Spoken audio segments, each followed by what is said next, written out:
Welcome students, कैसे हैं आप सभी लोग। उम्मीद है आप सभी लोग अच्छे से पढ़ाई कर रहे होंगे।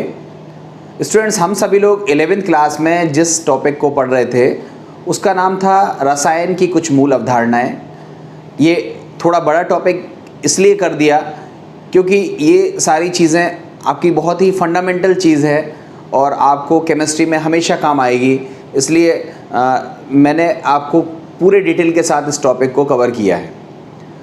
आज हम इस टॉपिक में एक बहुत ही इम्पॉर्टेंट टर्म के बारे में सीखेंगे जिसका नाम है रस समीकरण मिति, जिसको हम बोलते हैं स्टाइकोमेट्री। ये बहुत ही इम्पॉर्टेंट टर्म है और इस टर्म को आज आपको सिखाना है। बहुत सारे न्यूमेरिकल क्वेश्चंस हम लोगों को करने हैं जो कि रिएक्शन पर बेस्ड हैं। रासायनिक अभिक्रियाओं पर आधारित बहुत सारे सवाल हैं जो हम लोगों को इस टॉपिक में कवर करने हैं। इस टॉपिक में मैं आपको करने का टेक्निक या तरीका बताऊंगा और तरीके के बाद मैं बहुत सारे क्वेश्चंस को, न्यूमेरिकल क्वेश्चंस को यहाँ कवर करूँगा। जो क्वेश्चंस रह जाएंगे वो हम अपने नेक्स्ट वीडियो में लेके जाएंगे, और भी रह जाएंगे तो नेक्स्ट वीडियो में लेके जाएंगे। बट मैं इसके बहुत सारे क्वेश्चंस आपको इसलिए कराना चाहता हूँ क्योंकि ये क्वेश्चंस आपका हर एक एग्ज़ामिनेशन में एक क्वेश्चन आना कंफर्म है, चाहे वो इंजीनियरिंग का एग्ज़ाम हो, चाहे वो मेडिकल लाइन का कोई भी एग्ज़ाम हो, या फिर कोई भी यूनिवर्सिटी लेवल का एंट्रेंस एग्ज़ाम हो, उसमें ये क्वेश्चन डेफिनेटली आता है। इसलिए आप अच्छे से इस क्वेश्चन को करोगे, खूब सारी प्रैक्टिस करोगे और इसको हम बोलते हैं एडवांस मोल कॉन्सेप्ट। आप देखो, मोल कॉन्सेप्ट के 3 भाग पढ़ चुके थे। उन 3 भाग को पढ़ने के बाद अब ये हम कहें तो हमारा चौथा पार्ट है जो मोल कॉन्सेप्ट हम रिएक्शन पर लगाते हैं, जो स्टाइकोमेट्री हम रिएक्शन पर लगाते हैं, वो ही मेन है। वहाँ के 3 पार्ट तो 11th के लिए इम्पोर्टेंट थे, बट यहाँ जो पार्ट हम मोल कॉन्सेप्ट का लगाने वाले हैं वो पार्ट न केवल 11th क्लास बल्कि आने वाली हर क्लास में आपको ये हेल्पफुल होगा। मैं आपको बेसिक तरीका भी बताता हूँ, जिस तरीके से फॉर्मेट पर किए जाते हैं किताबों में जिस तरह से मिलता है। और जब मैं बेसिक पढ़ा चुकूँगा उसके बाद हम आपको एक टेक्निक भी बताएंगे, एक ट्रिक भी बताएंगे, जिससे आप कोई भी क्वेश्चन करोगे हर क्वेश्चन का आपको आंसर भी आएगा और गलती होने की संभावना 0%, इवन माइनस में है। कभी क्वेश्चन गलत नहीं होगा, कैसा भी क्वेश्चन क्यों ना आ जाए। तो आप सभी लोग बस क्रम से देखिए। एक साथ बहुत सारे लोगों को लगता है कि सर जल्दी जल्दी हमें प्रोवाइड कर दीजिए। देखो बेटा, टाइम थोड़ा सा कम रहता है, मेरे पास भी बहुत सारे वर्क होते हैं, जिस वजह से मैं जितना टाइम मिलता है वो आपके लिए समर्पित रहता है। मैं वीडियो ज़रूर बनाने की कोशिश करता हूँ और मैं वीडियो बनाता भी हूँ, और जैसे ही वीडियो बनता है मैं उसको आप लोगों के लिए निर्धारित टाइम पर अपलोड करने की कोशिश करता हूँ। मगर ये मैं आपसे कमिटमेंट नहीं कर पा रहा हूँ कि बिल्कुल रेगुलरली मैं इस चीज़ को डालूँगा, क्योंकि वीडियो बनाने में टाइम लगता है, प्रोसेस करने में टाइम लगता है, फिर नेट की कनेक्टिविटी की वजह से भी कभी कभार डिले होता है। इसलिए आप सभी लोगों ने चैनल सब्सक्राइब किया हुआ है, नोटिफिकेशन का बेल आइकन दबाया हुआ है। जब भी मैं वीडियो अपलोड करूँगा आपको नोटिफिकेशन आ जाएगा, आप नोटिफिकेशन के साथ देख सकते हैं। कभी कभार नोटिफिकेशन मान लो नहीं आता है तो आपको कुछ नहीं करना है, चैनल की प्लेलिस्ट में जाना है और प्लेलिस्ट में जा कर के सबसे ऊपर जो वीडियो आता है वो नंबर 1 होता है, उसके नीचे नीचे तरफ आते जाओगे तो पार्ट्स बढ़ते जाएंगे और जैसे ही आपका नया पार्ट हो तो आप वहाँ से जाके देख लीजिए। देखो, प्लेलिस्ट में जा कर के देखना सीखिए। कुछ बच्चे को लगता है कि हमें मेहनत ही नहीं करनी पड़े, नोटिफिकेशन को क्लिक करें और हमारा वीडियो चल जाए। ठीक है, अच्छी बात है, बट बहुत सारी चीज़ें ऐसी हैं जो मैं रीस्टार्ट करता हूँ, तो रीस्टार्ट करने के लिए आपको बार बार नोटिफिकेशन नहीं आएगा। इसलिए बेहतर होगा कि आप सभी लोग प्लेलिस्ट में जा कर के और प्रोसेस करना सीखिए, क्योंकि आप अभी 11th क्लास में हो। 11th क्लास का ये 2nd लेसन मैं पढ़ा रहा हूँ आपको। वैसे तो ये 1st लेसन है, बट मैं कुछ परमाणु संरचना के लेसन को भी पैरेलल में चला रहा हूँ, तो वो भी आप सभी लोग अच्छे से देखते जा रहे हैं। इस चैप्टर को ख़त्म करने के बाद, ये चैप्टर को ख़त्म करने में मुझे उम्मीद है कि 5 लेक्चर लगेंगे। 5 लेक्चर के बाद मैं आपको नया चैप्टर जब स्टार्ट करूँगा परमाणु संरचना, तो उसके जो 14 पार्ट हो चुके थे, मैं फिर से कहूँगा कि वो 14 पार्ट आपको आगे हेल्प करेंगे। इसलिए वो पार्ट आप भूल चुके होंगे, इसलिए उसको आप देख लीजिए। वैसे भी मैं 1 जुलाई से वो पार्ट एक दिन में एक अपलोड कर रहा हूँ, तो उन पार्ट्स को आप प्लेलिस्ट में जा कर के देख लेंगे तो आप सभी लोगों को वो पार्ट खुद ब खुद क्लियर होते जाएंगे। आप नहीं देखोगे आपको दिक्कत आएगी, कुछ लोग बहुत ओवर कॉन्फिडेंट होते हैं, उनको लगता है हमने एक बार पढ़ लिया मतलब अब हमें वो चीज़ परमानेंट हो गई। फिर बेटा ऐसे ही बच्चे, ओवर कॉन्फिडेंट बच्चे, फिर बोर्ड एग्जामिनेशन में मुँह की खाते हैं। सोचते ज़रूर है 90%, 95%, मगर जब उनका 75% आता है तो उनको बहुत दुख होता है। इसलिए नेवर बी ओवर कॉन्फिडेंट। आपको ओवर कॉन्फिडेंट नहीं होना है, रिदम से पढ़ाई करिए। एक चीज़ 2 बार अगर देखते हो, 3 बार देखते हो तो भूलोगे थोड़ी ना। अगर हम आपसे कोई चीज़ों के लिए बोल रहे हैं तो हमें पता है कि आप लोगों को कैसे प्रिपेयर करना है।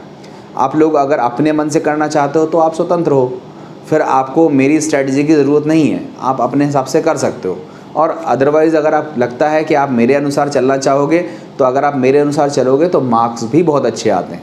ठीक है, तो बाकी मर्जी आपकी है, करना आपको है, उम्मीद है आप करेंगे। आइए हम देखते हैं रस समीकरण मिति को, जिसको हम बोलते हैं स्टाइकोमेट्री। देखो ध्यान रखना, मैं इस शब्द का उपयोग ज़्यादा करता हूँ। रस समीकरण मिति मैं आपको पहली और आखिरी बार बोल रहा हूँ। स्टाइकोमेट्री ये मेन टर्म है और हम आपको इसी टर्म पर बार बार बोलेंगे। ठीक है, देखो सबसे पहले हम एक रिएक्शन लेते हैं। मान लो हमने रिएक्शन ली H2 प्लस O2 बराबर H2O। हमारे पास ये समीकरण है। आपको हमने बताया था कि द्रव्यमान संरक्षण का नियम लगाने के लिए हम इस समीकरण को क्या करते हैं, संतुलित करते हैं। संतुलित करने के लिए हमने कुछ संख्याओं से गुणा कर दिया, तो ये हमारे पास क्या हो गया, ये जो हमारा समीकरण है ये क्या है, संतुलित रासायनिक समीकरण है।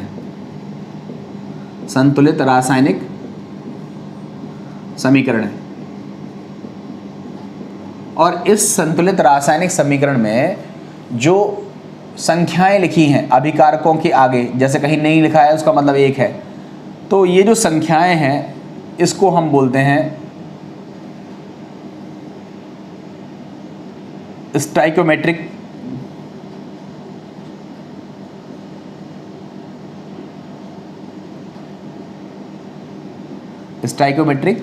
कोफिशिएंट,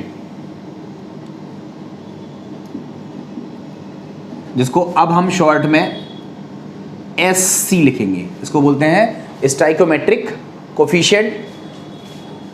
ये जो संख्याएं लिखी रहती हैं संतुलित करने के लिए, जिन संख्याओं से गुणा वगैरह किया जाता है उनको हम बोलते हैं स्टाइकोमेट्रिक कोफिशिएंट। जैसे एक उदाहरण और देखो, N2 प्लस 3H2 बराबर 2NH3।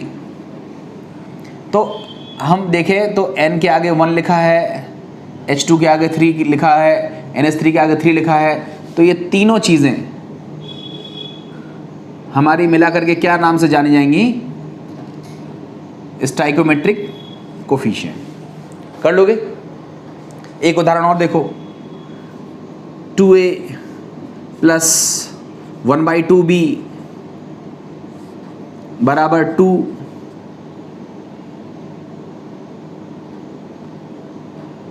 सॉरी यहाँ पे कुछ भी लिख दीजिए, 2A प्लस 3B बराबर A2B3। मैं यहाँ पे 1/2 लिखा था, तो मतलब ऐसा नहीं है कि वहाँ 1/2 नहीं हो सकता है, वो भी हो सकता है। ठीक है, तो ये जो अभिकारकों के आगे संख्याएं लिखी हुई है उन सभी संख्याओं को हम क्या बोलते हैं, स्टाइकोमेट्रिक कोफिशिएंट या गुणांक। इतनी चीज़ तो क्लियर हो गई। रासायनिक अभिक्रिया को संतुलित क्यों करते हैं इसका डिटेल्ड रीज़न मैं आपको बता चुका हूँ पिछले वीडियो में, जिन्होंने ना देखा हो वो देख लेंगे। आपको बताया था हमने द्रव्यमान संरक्षण के नियम को पूरा करने के लिए या द्रव्यमान संरक्षण के नियम का पालन कराने के लिए हम रासायनिक अभिक्रियाओं को क्या करते हैं, संतुलित करते हैं। अब देखिए हम रस समीकरण मिति या कहें तो स्टाइकोमेट्री जो है वो रिएक्शन पर लगाने वाले हैं, देखते हैं उसे।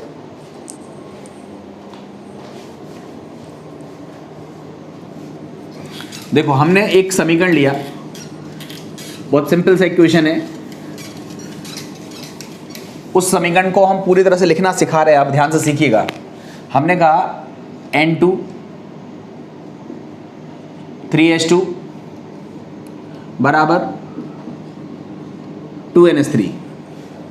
ठीक है, अब इसको आगे हम लिखें उससे पहले हम आपको बता दें कि जो मोल होते हैं, जो मोल की संख्या होती है, मोलों की जो संख्या होती है जिसको हम स्मॉल n कहते हैं, इसको हम कैसे निकालते हैं, तो आपको पता है इसकी पदार्थ के अगर अणुओं की संख्या दी है, मीन्स क्वांटिटी दी हुई है,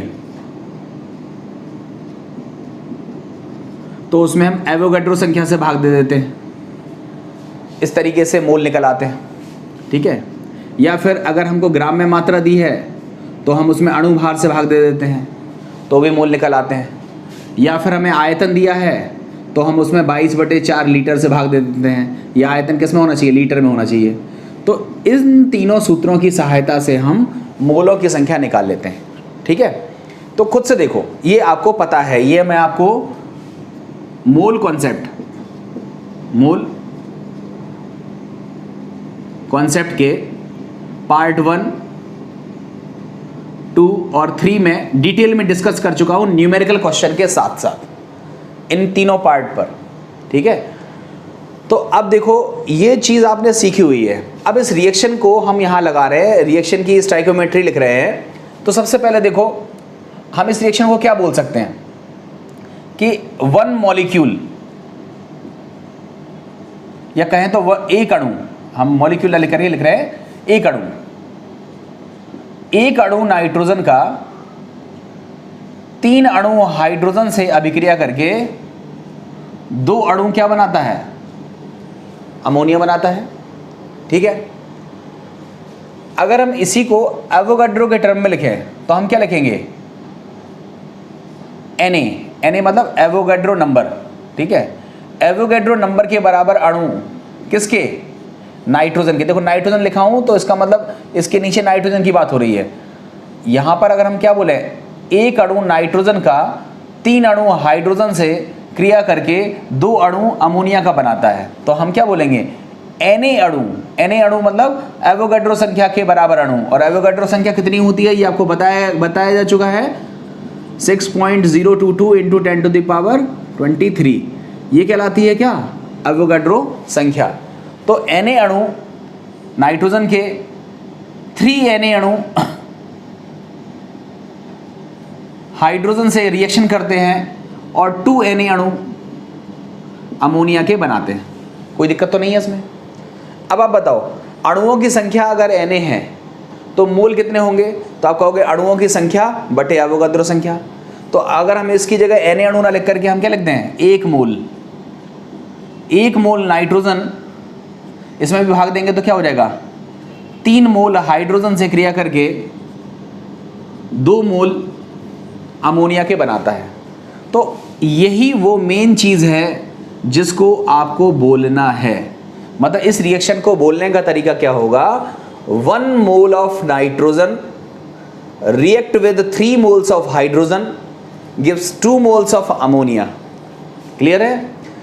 1 मोल नाइट्रोजन का 3 मोल हाइड्रोजन के साथ अभिक्रिया करके 2 मोल अमोनिया का उत्पादन करेगा। कर लोगे? अब आप बताओ, अगर हमको मोल दिया है तो आप बताओ, जैसे हमने कहा नाइट्रोजन का मोल बराबर ग्राम में मात्रा बटे अणु भार। नाइट्रोजन का ग्राम में मात्रा नहीं पता है और अणु भार जरूर पता है। नाइट्रोजन का कितना होता है? 28। N का होता है 14 × 2 कितना हो जाएगा? 28। अगर नाइट्रोजन के मोल 1 होते तो W बराबर क्या हो जाता है? 28। मतलब W बराबर क्या हो जाएगा? 28 ग्राम। तो कहने का मतलब ये हुआ, ध्यान से समझिएगा, कि कोई भी अणु जो होता है उसका 1 मोल, कोई भी अणु का जो 1 मोल होता है उसकी ग्राम में मात्रा कितनी होती है? उसके अणु भार के बराबर। जैसे नाइट्रोजन हमारा अणु है, उसके मोल कितने हैं? 1, तो उसकी ग्राम में मात्रा कितनी नहीं हो सकती है? 28 ग्राम। तो अगर हम रस समीकरण मिति को ध्यान से समझिएगा, ये जो समीकरण लिख रहे हैं, ये जो फॉर्मेट है लिखने के, जब जैसी जरूरत पड़ेगी हम वैसा लिखेंगे। देखो ये लिखेंगे in terms of mole, in terms of molecule, या अणुओं के रूप में लिख दे रहे हैं, अणुओं के रूप में। ये क्या है? अणु के रूप में। ये है अणु के रूप में और ये है अणुओं के रूप में, अणुओं के रूप में, या कहें तो एवोगैड्रो संख्या बराबर अणुओं के रूप में, n अणुओं के रूप में। ये किस रूप में है? मोल के रूप में, मोल के रूप में। ये किस में है? ग्राम में। तो 28 ग्राम। और यहाँ कितना हो जाएगा? 3 इंटू हाइड्रोजन का कितना होता है 1 मोल? तो आप बोलोगे H का अणुभार, H2 का अणुभार कितना होता है? 2। H का होता है परमाणु भार 1, H2 में कितने हैं परमाणु हैं? 2, इसलिए 3 इंटू 2। इसको सॉल्व करोगे कितना हो जाएगा? 6 ग्राम। और यहाँ क्या हो जाएगा? 2 इंटू N का होता है 14, H का होता है 1, तो 14 इंटू 3 दैट इज 17। सॉल्व करोगे कितना हो जाएगा? 34 ग्राम। तो देखो हम इसी समीकरण को कैसे बोल सकते हैं? 28 ग्राम नाइट्रोजन 6 ग्राम हाइड्रोजन से क्रिया करता है और 34 ग्राम अमोनिया के बनाता है। एक ही चीज़ है। देखो बेटा, बोलना सीखना। मैं आपको एक चीज़ में कई सारी चीज़ें बता रहा हूँ, इसके बाद हमें केवल सवाल करने हैं। बाद में नहीं करना कि आपको ये कैसे करोगे, आपने सर कैसे लिख दिया। इसलिए मैं बहुत ध्यान से समझा रहा हूँ। 2 मिनट टाइम आपका ज़्यादा लग जाए कोई दिक्कत नहीं है, बट इसको आप बोलना ज़रूर सीख लेना, क्योंकि इसके बाद आप हम सीधे सवालों पर जाएंगे और सवाल आपको करके दिखाएंगे। और कोई भी सवाल करेंगे, ध्यान रखना है, कोई भी सवाल करेंगे आपके सारे सवाल होंगे। देखो यहाँ पे ये ग्राम में हो गया। अब नेक्स्ट देखो, ग्राम के बाद अगर हम लिखें आयतन, आयतन मतलब वॉल्यूम के रूप में अगर लिखें तो यहाँ क्या लिखेंगे? देखो यहाँ N2 के आगे 1 लिखा है ना, तो लिखेंगे 1 आयतन। और यहाँ कितना लिखेंगे? 3 आयतन। और यहाँ लिखेंगे 2 आयतन। अब देखो आयतन को आप ऐसे समझो, ये नाइट्रोजन जो है वो गैस है, और गैस का एनटीपी पर देखो एक नया टर्म आ गया एनटीपी। एक और मिलता जुलता टर्म है एसटीपी। ये एक ही चीज़ है, चाहे हम एनटीपी बोले चाहे एसटीपी बोले।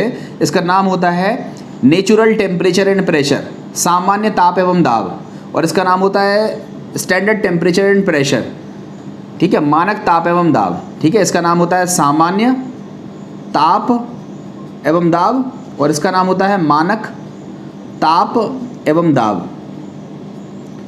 ठीक है, और इसमें जो तापमान होता है वो 273 केल्विन होता है, 273 केल्विन होता है। और प्रेशर का वैल्यू कितना होता है? 1 वायुमंडल होता है। ये याद रख लीजिएगा, एनटीपी का मतलब होता है। तो एनटीपी पर जो गैस होती है उसके 1 मोल का आयतन कितना होता है? 22.4 लीटर। पढ़ाया जा चुका है, देखो हमने। तो यहाँ पर हम 1 आयतन ना लिख करके क्या लिख सकते हैं? 22.4 लीटर। यहाँ 3 आयतन है, तो 3 इंटू 22.4 लीटर। इसको आप करोगे तो 67.2 लीटर आ जाएगा। कर लेना गुणा 67.2। और यहाँ कितना हो जाएगा? 2 इंटू 22.4 लीटर। इसको सॉल्व करोगे तो 44.8 लीटर ये आएगा। तो आपने क्या देखा? अगर हम इसी स्टेटमेंट को क्या बोलें, 22.4 लीटर नाइट्रोजन 67.2 लीटर हाइड्रोजन से रिएक्शन करके 44.8 लीटर अमोनिया का देती है। ये सारी चीज़ें एक ही हैं, एक ही पैटर्न पर लिखी जाती हैं। अब हमें ज़रूरत जिस चीज़ की होगी हम उस चीज़ को इस्तेमाल कर लेंगे। ध्यान से समझना है आपको। मैंने आपको अभी केवल इतना सा बताया है कि कोई भी जो रासायनिक समीकरण होता है उस रासायनिक समीकरण को द्रव्यमान संरक्षण का नियम लगाने के लिए संतुलित किया जाता है। संतुलित कर दिया। अब संतुलित करने के दौरान हम जिन संख्याओं से गुणा करते हैं अभिकारकों में या उत्पादों में, उसको हम बोलते हैं स्टाइकोमेट्रिक गुणांक, स्टाइकोमेट्रिक कोफिशिएंट। अब इन गुणांकों को लेते हुए अब हम इस रस समीकरण मिति को लगाएंगे हम रिएक्शन पर। मतलब ये रिएक्शन है, इसकी जो रस समीकरण मिति गुणांक तो हमें पता चल गया, ये गुणांक हैं। अब हम रस समीकरण मिति लगा रहे हैं, स्टाइकोमेट्री इस पर लगा रहे हैं। तो इस ये रिएक्शन हमें बताना क्या चाहती है? देखो, रस समीकरण मिति एक तरह से कह लो कि हमें रेसिपी बताती है। रेसिपी का मतलब ये है कि हमारी, जैसे हमने आपसे बोला कि 5 ग्राम शक्कर और 2 ग्राम चाय की पत्ती और 15 ग्राम दूध, इनको अगर हम मिलाएंगे तो हमारी चाय बन जाएगी। तो अगर हम 5 ग्राम शक्कर की जगह 15 ग्राम शक्कर कर दें, 2 ग्राम चाय की पत्ती की जगह 4 ग्राम चाय की पत्ती कर दें, और 15 ग्राम दूध की जगह 30 ग्राम दूध कर दें, तो हम कहेंगे पहले बन रही थी 1 कप चाय, तो आप कितनी बनेगी? तो आप बोलोगे अनुपात आपको पता चल गया था, तो आप कहोगे डबल कर दिया, इसका मतलब 2 कप चाय बनेगी। तो इसका मतलब ये है कि जिस तरह से अगर हमें रेसिपी पता चल जाए कि हम कितना कितना अमाउंट डालें तो कितने व्यक्तियों का खाना बनता है, तो बस फिर उसका दुगना करोगे तो उतने उसके डबल व्यक्तियों का खाना बनेगा, उसका 3 गुना करोगे तो उसके ट्रिपल व्यक्तियों का खाना बनेगा। तो इसका मतलब कोई भी खाने की रेसिपी अगर बता दी जाए कि ये रेसिपी है, इस तरीके से इतने व्यक्तियों का खाना बनता है, तो उसी रेसिपी को आप मल्टीप्लाई करते जाओगे और कई लोगों को उसी तरीके से वैसा ही खाना बना करके आप दे सकते हो। ठीक है, वही चीज़ है, रिएक्शन की रेसिपी है। रिएक्शन की रेसिपी बताने के लिए क्या है? गुणांक हैं, स्टाइकोमेट्रिक कोफिशिएंट हैं। अब ये गुणांक अगर हम आपको बता दें तो इन गुणांकों से हमें क्या हेल्प मिलेगी, उसको मैंने क्रम से लिखा है। अगर हम सिंपली बोलें कि 1 अणु नाइट्रोजन का 3 अणु हाइड्रोजन से क्रिया करता है तो 2 अणु अमोनिया का बनता है, कोई दिक्कत नहीं है।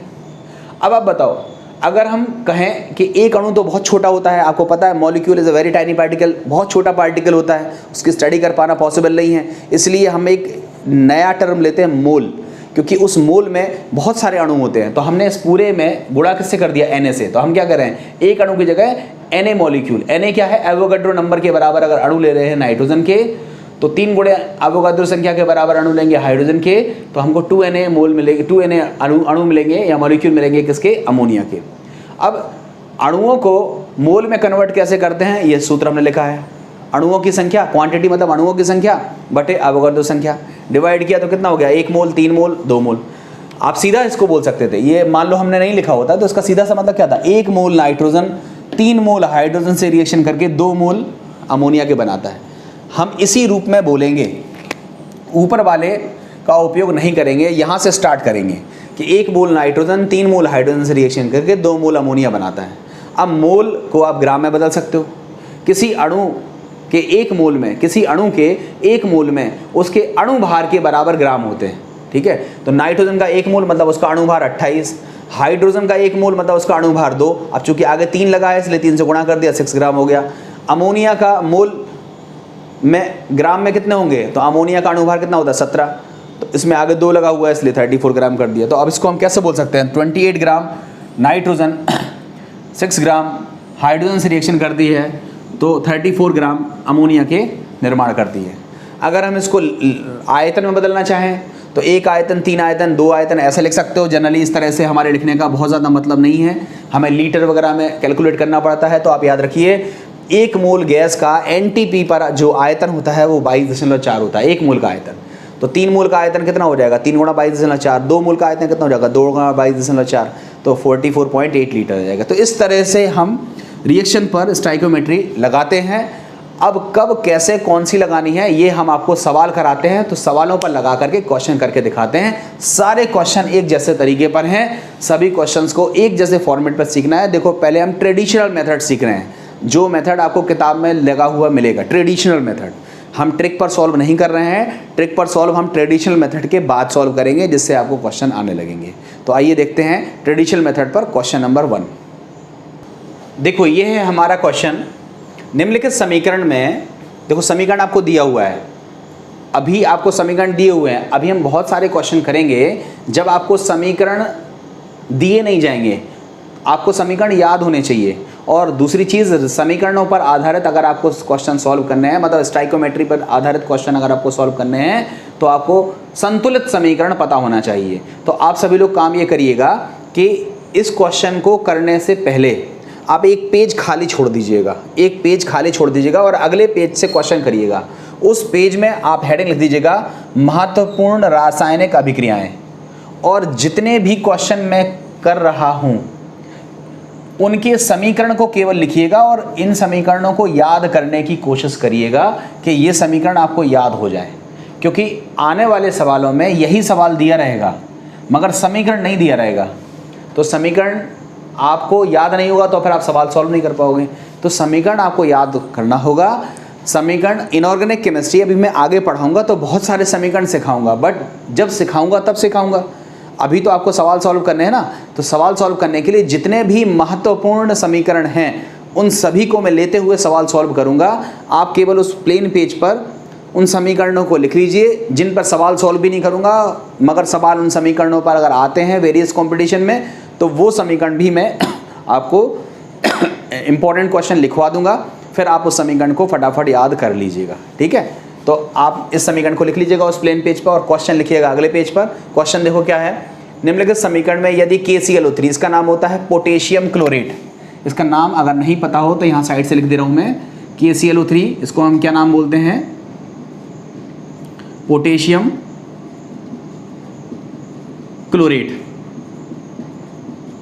देखो आगे सवाल में क्या लिखा है, निम्नलिखित समीकरण में यदि पोटेशियम क्लोरेट का 1 मोल लें तो कितने मोल KCl के बनेंगे और NTP पर O2 का आयतन कितना होगा। तो आप बताओ, आप अगर सवाल को मत पढ़ो, नॉर्मली देखो तो यहाँ स्टाइकोमेट्रिक कोफिशिएंट कितना है 2, यहाँ कितना है 2 और यहाँ कितना है 3। तो आप इसको कैसे पढ़ोगे कि 2 मोल KClO3 के लें तो 2 मोल KCl के बनेंगे और 3 मोल ऑक्सीजन का बनेगा। अब देखो पहले पूछा गया है कितने मोल KCl बनेंगे, तो आप लिखोगे 2 मोल KClO3 के लेने पर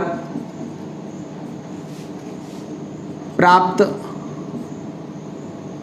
KCl या KCl के मोल प्राप्त होते हैं बराबर 2। देखो 2 मोल KClO3 का ले रहे हैं तो KCl के कितने मोल मिल रहे हैं, 2 मिल रहे हैं। अब आपको सवाल में क्या दिया है कि यदि KClO3 का 1 मोल लें, तो अगर हम लिखेंगे यदि 1 मोल KClO3 का लें तो KCl के कितने मोल प्राप्त होंगे, तो 2/2 गुणा 1 दैट इज 1 मोल। तो ये हमारा पहला पार्ट आ गया कि अगर हम KClO3 का 1 मोल लें तो KCl का भी 1 मोल आपको प्राप्त हो जाएगा। चलो ये चीज़ सही है। अब यहीं पर लो, अब O2 के रिस्पेक्ट में बात करो, तो O2 के रिस्पेक्ट में आप क्या बोलोगे, 2 मोल KClO3 के लेने पर O2 के मोल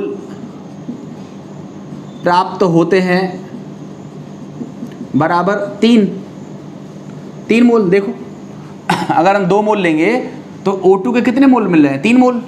तो आप बोलोगे यदि 1 मोल लेंगे KClO3 का तो O2 के कितने मिलेंगे, 3/2 इंटू 1, सॉल्व करोगे तो कितना हो जाएगा, 3/2 मोल ऑक्सीजन मिलेगी। कितनी ऑक्सीजन मिलेगी, 3/2 मोल। फिर लिखोगे चूंकि 1 मोल O2 का NTP पर आयतन कितना होता है, 22.4 लीटर, इसलिए 3/2 मोल O2 का NTP पर आयतन कितना होगा, तो आप बोलोगे 22.4 गुणा 3/2, सॉल्व करोगे 11.2 बार कटेगा, 33.6 लीटर। ये हमारा आंसर आ जाएगा कि यदि हम KClO3 का 1 मोल लें तो KCl का 1 मोल बनेगा, कितने मोल लिखा ना, कितने मोल KCl बनेगा, तो 1 मोल KCl बनेगा।